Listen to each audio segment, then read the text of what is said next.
Assalamualaikum warahmatullahi wabarakatuh. Innal hamdalillahi nahmaduhu wa nasta'inuhu wa nastaghfiruh wa na'udzubillahi min syururi anfusina wa min sayyiati a'malina.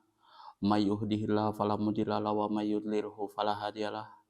Asyhadu an la ilaha illallah wahdahu la syarikalah wa asyhadu anna Muhammadan abduhu wa rasuluh. Allahumma sholli ala sayyidina Muhammad wa ala ali sayyidina Muhammad kama sholaita ala sayyidina Ibrahim wa ala ali sayyidina Ibrahim wa barik ala sayyidina Muhammad wa ala ali sayyidina Muhammad kama barakta ala sayyidina Ibrahim wa ala ali sayyidina Ibrahim fil alamin innaka Hamidum Majid. Rabbi shrah li sadri wa yassir li amri wahlul 'uqdatam min lisani yafqahu qawli amma ba'du. Hadirin hadirat jamaah kaum muslimin wal muslimat yang dirahmati oleh Allah Subhanahu wa taala. Kali ini kita akan membahas tentang hadis 414, yang mana hadis ini membahas tentang bolehkah kita mengikuti orang yang bermakmum. Ya, jadi ini ada orang bermakmum, ya kan, mengikuti imam. Nah, kita sholat mengikuti orang yang bermakmum itu tadi. Boleh nggak? Terus keadaannya seperti apa? Dan hadis ini sebenarnya hukumnya masih diperdebatkan oleh para ulama.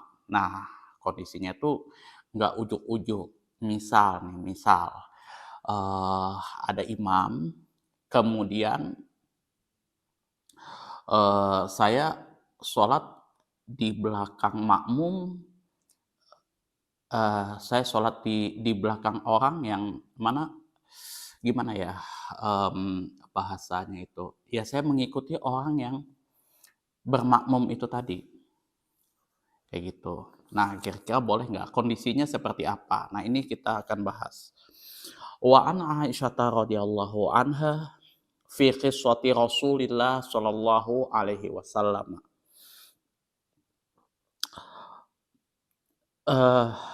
Fi qissati Rasulillah sallallahu alaihi wasallam bin nasi wa huwa maridun. Faqalat faja'a hatta jalasa an yasari Abi Bakrin fakana yusolli bin nasi jalisan wa Abu Bakrin qa'iman yaqtadi Abu Bakrin bi sholatin Nabi sallallahu alaihi wasallam wa yaqtadi nasu bi sholati Abi Bakrin, muttafaqun alaih. Wa ana Aisyah radhiyallahu anha, dari Sayyidah Aisyah, semoga Allah meridhoi atas beliau, fi qissati, yang mana Sayyidah Aisyah ini mengisahkan sholati Rasulillahi sallallahu alaihi wasallam bin nasi, yang mana Rasulullah sallallahu alaihi wasallam itu mengimami orang-orang banyak, wahwa maridun, sedangkan kala itu Rasulullah sallallahu alaihi wasallam dalam keadaan sakit, dalam posisi sakit, dalam kondisi sakit parah pada waktu itu. Qalat, kemudian Sayyidah Aisyah melanjutkan kisahnya. Faja'a, maka kala itu maka di waktu itu Nabi datang, hatta jalasa an yasari Abi Bakrin, hatta jalasa, lalu Rasulullah itu duduk di sebelah kiri Abu Bakar As-Siddiq, fakana yusolli bin nasi, yang mana Rasulullah Shallallahu Alaihi Wasallam itu sholat bersama orang-orang banyak, jalisan sambil duduk, wa Abu Bakrin qaiman, dan Abu Bakar tersebut dalam keadaan atau dalam kondisi berdiri. Yaqtadi Abu Bakrin bi sholatin Nabi, yang mana Abu Bakar ini bermakmum dengan sholatnya Nabi Shallallahu Alaihi Wasallam. Jadi posisinya di sini Abu Bakar ini bermakmum dengan Nabi. Kemudian wa yaqtadin nas bi sholati Abu Bakar, dan orang banyak di sini mengikuti sholatnya Abu Bakar, muttafaqun alaih. Hadis ini diriwayatkan oleh Imam Bukhari dan Muslim melalui jalur sahabat yang sama, Jadi kondisinya seperti ini, lengkapnya. Nanti, kita bahas nanti hadis yang lengkapnya. Jadi pada waktu itu, kondisi Rasulullah ini lagi sakit parah dan ini sakit ketika, menjelang ajal daripada Rasulullah Shallallahu Alaihi Wasallam, wafatnya Rasulullah Shallallahu Alaihi Wasallam. Yang mana kala itu Rasulullah ini memerintahkan Abu Bakar untuk, mengimami sholat, orang-orang untuk sholat. Jadi ya debat, dengan Bilal bin Rabah dan lain sebagainya, akhirnya Abu Bakar bersedia menjadi imam kala itu. Kemudian pas pada saat Rasulullah sudah mulai ringan keadaannya, sudah mulai agak-agak baikan kayak gitu, Rasulullah, ikut sholat. Jadi, bermakmum dengan Abu Bakar As-Siddiq radhiyallahu an. Nah, kala Abu Bakar itu tahu nih Rasulullah datang, Abu Bakar kemudian mundur karena ini bukan orang sembarangan, ini Rasulullah Shallallahu Alaihi Wasallam. Jadi mundur karena menghormati Rasulullah Shallallahu Alaihi Wasallam, langsung bermakmum kepada Rasulullah Shallallahu Alaihi Wasallam. Sedangkan makmum tadi karena posisi di awal apa mengikuti Abu Bakar As-Siddiq radhiyallahu an, ya tetap, bermakmumnya sama Abu Bakar, itu kondisinya.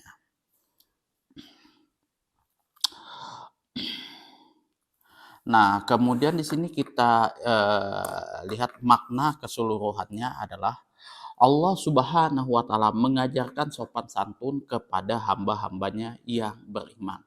Hendaklah tiada seorang pun di antara mereka yang berani melangkahi Rasulullah Shallallahu Alaihi Wasallam demi menghormatinya, kecuali jika beliau mengizinkannya. Allah Subhanahu wa Ta'ala berfirman, Ya ayyuhalladzina amanu la tuqaddimu baina yaday wa rasulihi. Al-Hujurat. Ini ayat 1. Hai orang-orang yang beriman, janganlah kamu mendahului Allah dan Rasulnya. Jadi karena inilah Abu Bakar As-Siddiq radhiyallahu an dan para sahabat yang lain tidak berani mendahului Allah dan Rasulnya di sini. Itu ya. Jadi adab dan sopan santun ini diajarkan oleh Allah Subhanahu wa Ta'ala melalui Rasulullah Shallallahu Alaihi Wasallam dan diterapkan oleh para sahabatnya kayak gitu ya, diterapkan oleh para sahabatnya etika dan sopan santun. Nah, ketika Rasulullah sudah wafat pada waktu itu, Abu Bakar menjadi pemimpin. Umar bin Khattab itu beberapa case itu pernah mengkritisi kebijakan-kebijakan Abu Bakar. Salah satunya, eee, apa, eee, memerangi orang murtad, kemudian nabi palsu dan lain sebagainya, kala itu. Tapi perlu diingat, kritikan, Umar terhadap Abu Bakar itu ya sekedar mengkritik, kayak gitu. Bukan artinya menghina. Jadi tetap ada sopan santun yang dijaga. Beda kalau anak-anak zaman sekarang, anak-anak zaman now, apalagi anak-anak TikToker yang sekarang itu. Dia menghina orang dengan dalih kritik. Dia rendahkan harkat dan martabat orang dengan dalih, dengan embel-embel, dengan bungkusan kritik lah ceritanya. Itu. Contoh yang ada di TikTok sekarang. Lihati aja. Yang dijadikan meme, yang dijadikan bahan hinaan sekarang itu ya salah satunya Partai PDIP, Ibu Megawati. Gitu. Ya jujur aja saya banyak nggak sependapat kalau dengan Ibu Megawati. Saya juga nggak begitu suka dengan Partai PDIP. Tapi cara saya menyampaikan, mengkritik seseorang, tidak akan berani saya merendahkan orang lain. Karena ya yang saya jaga itu harkat dan martabat orang tersebut, intelektual saya seperti apa, kayak gitu.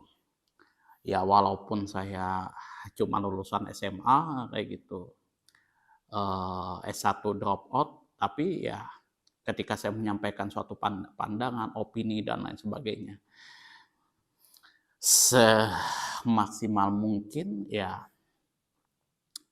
intelektualitas saya ya juga harus keluar, kepintaran saya juga harus keluar di situ.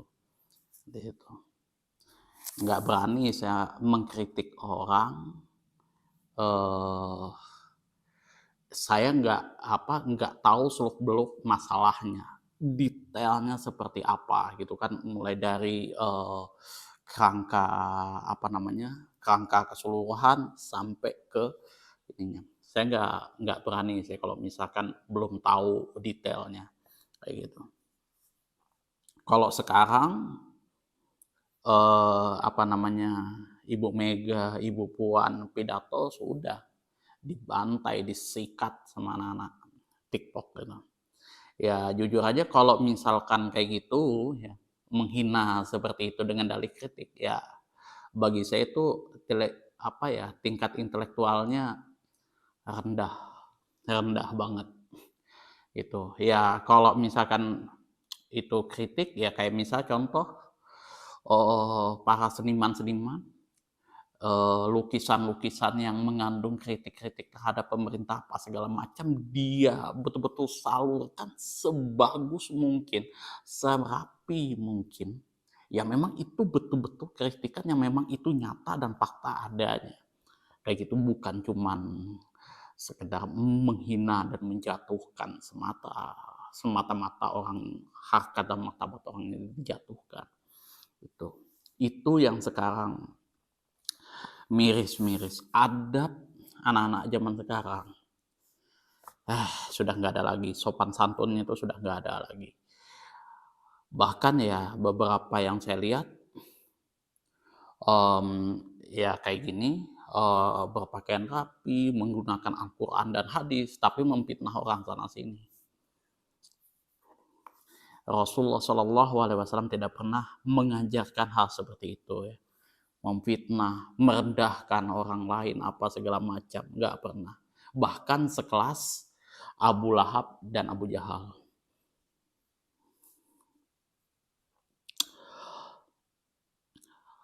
Ketika Rasulullah SAW sakit, ketika sakit yang diderita oleh Rasulullah SAW mulai membaik, beliau menemui jamaah, sementara Abu Bakar pada saat itu sedang mengimami mereka. Jadi mengimami orang-orang pada waktu itu, sahabat yang lain. Melihat kedatangannya, orang-orang bermakmum lalu bertakbir. Kemudian Abu Bakar mundur dan menjadi makmum, sekaligus menjadi mubaligh bagi imamnya. Padahal sebelum itu ia menjadi imam yang berada di depan. Jadi kondisinya pada waktu itu ya Abu Bakar menjadi imam. Itu. Kalau sekarang kan, kalau sekarang itu ya karena Rasulullah sudah wafat ya, siapapun yang menjadi imam ya sudah, setinggi apapun keilmuannya tetap makmum kayak gitu posisinya. Kalau misalkan dia terlambat datang. Tapi ya karena Abu Bakar As-Siddiq ini menghormati Rasulullah SAW, ya beliau mundur. Itu nanti akan dibahas dalilnya.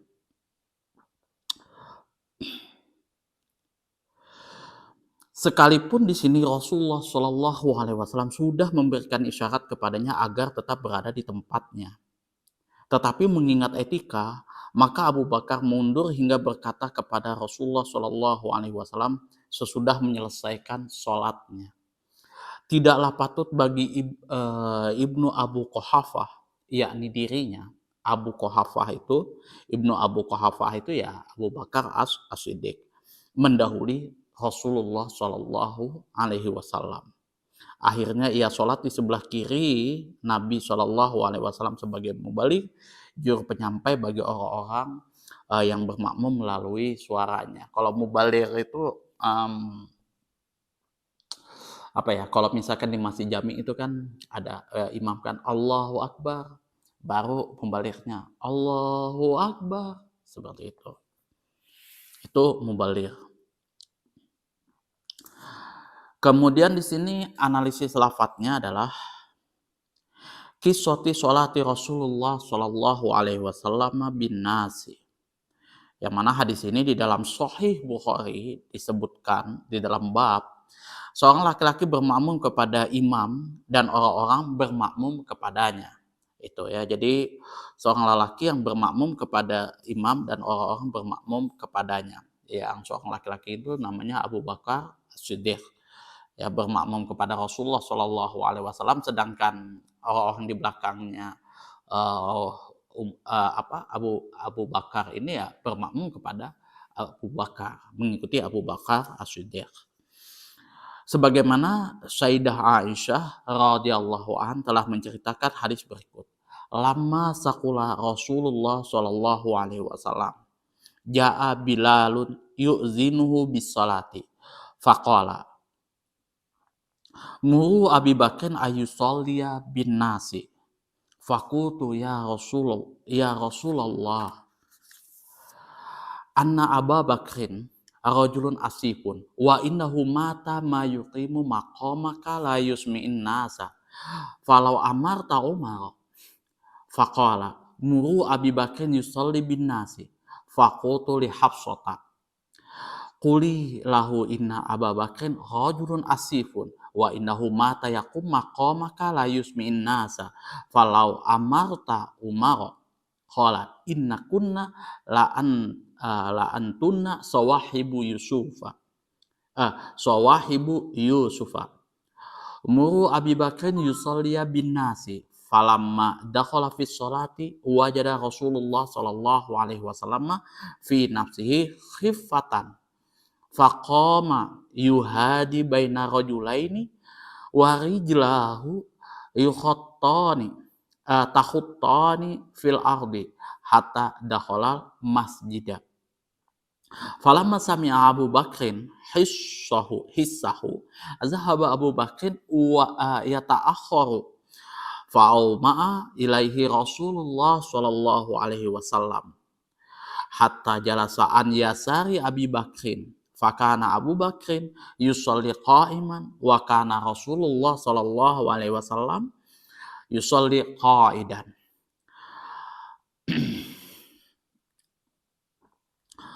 Yaqtadi Abu Bakrin bi sholati Rasulullah sallallahu alaihi wasallam. Wan nasu muqtaduna bi sholati Abu Bakrin radhiyallahu anhu.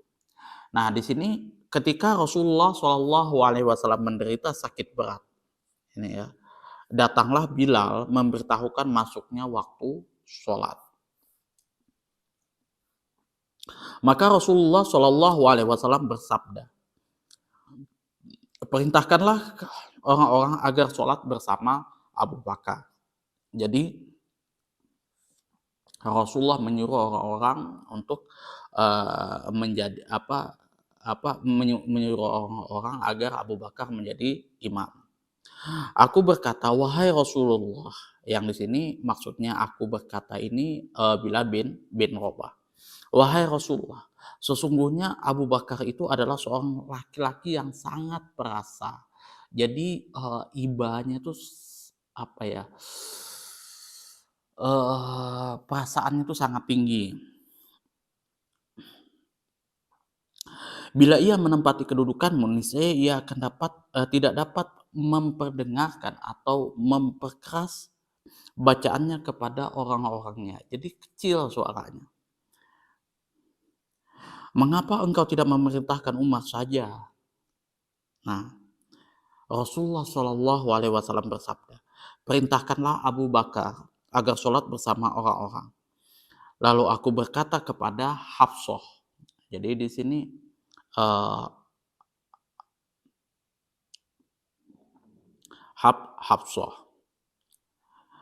Hafsah ini putri Umar bin Khattab radhiyallahu an. Nanti dibahas juga di sini.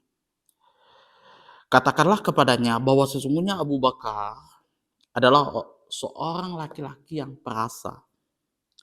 Bila ia menyuruh menempati kedudukannya, ya niscaya ia tidak akan dapat memperdengarkan bacaannya kepada orang-orang. sebaiknya perintahkanlah Umar, wahai Rasulullah Shallallahu Alaihi Wasallam. Ini usulan daripada Bilal bin Rabah, karena ya kalau misal sampai Abu Bakar yang ditunjuk, maka suara Abu Bakar ini pelan, dia nggak bisa ngeraskan suaranya. Rasulullah Shallallahu Alaihi Wasallam bersabda, sesungguhnya kalian ini benar-benar seperti teman-teman wanita Nabi Yusuf. Perintahkanlah Abu Bakar agar sholat bersama orang-orang. Ketika Abu Bakar telah memulai sholatnya, Rasulullah Shallallahu Alaihi Wasallam merasa baikan dari sakitnya. Lalu beliau bangun dengan keadaan terhuyung-huyung, tertatih-tatih, dan melangkahkan kedua kakinya seraya diseret di atas tanah hingga memasuki masjid, ya, dibopong oleh dua orang. Ketika Abu Bakar ini sudah merasakan kehadiran daripada Rasulullah Shallallahu Alaihi Wasallam, ia mundur ke belakang. Lalu Abu Bakar ini mundur ke belakang. Sekalipun Rasulullah Shallallahu Alaihi Wasallam sudah memberikan isyarat kepada Abu Bakar agar tetap di tempatnya, karena ini posisi lagi sholat kayak gitu. Nah, maka Rasulullah Shallallahu Alaihi Wasallam duduk di sebelah kiri Abu Bakar yang sedang sholat sambil berdiri. Jadi ini posisinya nih dilema kayak gitu, karena Rasulullah ini sholat dalam keadaan berduduk, sedangkan Abu Bakar ini sholatnya dalam keadaan berdiri. Dilema banget, sedangkan yang jadi makmum ini Nabi, gitu kan, Rasulullah Shallallahu Alaihi Wasallam. Abu Bakar bermakmum kepada sholat Rasulullah Shallallahu Alaihi Wasallam, sedangkan orang-orang mengikuti sholatnya Abu Bakar radhiyallahu anhu. Nah, kemudian lamma sakula Rasulullah Shallallahu Alaihi Wasallam, ini artinya adalah sakit yang membawa kewafatan terasa bertambah parah. Jadi kewafatan Rasulullah Shallallahu Alaihi Wasallam sudah semakin dekat. Ja'a Bilalun yu'zinuhu bis sholati. Bilal menemani Rasulullah Shallallahu Alaihi Wasallam untuk memberitahukan masuknya waktu sholat. Rajulun asifun, ini lelaki yang sangat perasa, berhati lembut dan mudah menangis. Itu pakahnya tuh tinggi gitu. Mata mayaku maqama la tusmi'in nasa. Bila ia menjadi imam, niscaya ia tidak akan dapat memperdengarkan bacaannya kepada orang-orang karena suaranya lemah. Hafsah binti Umar ibnu Khattab ummil mukminin. Jadi Hafsah ini adalah istri daripada Rasulullah Shallallahu Alaihi Wasallam. Beliau adalah putri daripada Umar bin Khattab dari kabilah Al-Adawiyah. Ya, jadi dari kabilah Al-Adawiyah. Ya, Umar ibn Khattab itu dari kabilah Adawiyah. Dan Hafsah ini telah meriwayatkan sebanyak 60 hadis, dan saudara laki-lakinya yang bernama Abdullah telah mengambil riwayat daripadanya. Saudara laki-lakinya itu ya sering kita baca hadisnya itu an Abdullah an ibni Umar radhiyallahu an. Itu saudara laki-laki Hafsah.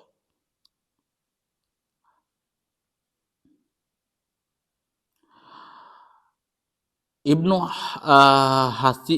Hati sama Ibnu Abu Hati sama ini mengatakan bahwa Hafsah radhiyallahu an wafat pada tahun 41 Hijriah. Inna kunna la antunna sawahibu Yusufa. Sesungguhnya kalian ini seperti teman-teman wanita Nabi Yusuf alaihissalam dalam menampakkan hal-hal yang bertentangan dengan apa yang tersimpan di dalam hatinya. Maksud Sayyidah Aisyah di sini ialah ayahnya jangan berdiri di tempat Nabi Shallallahu Alaihi Wasallam karena ini akan menimbulkan tahayyur atau berbagai macam pertanyaan di kalangan orang-orang. Ya kan? Masalahnya sama dengan Zulaikha, istri Al-Aziz yang menjamu kaum wanita yang beramah tamah dan beramah tamah dengan Zulaikha tersebut. Tetapi maksud yang sebenarnya ialah agar mereka dapat melihat ketampanan Nabi Yusuf Shallallahu Alaihi Salam. Setelah itu mereka memaafkan cinta Zulaikha kepada Nabi Yusuf. Jadi kalau bisa jangan sampai lah berdiri di posisinya Rasulullah Shallallahu Alaihi Wasallam.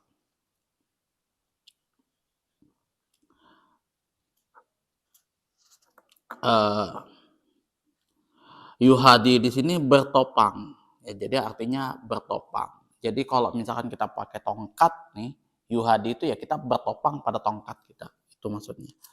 Warijaluhu takhattani alal ardi.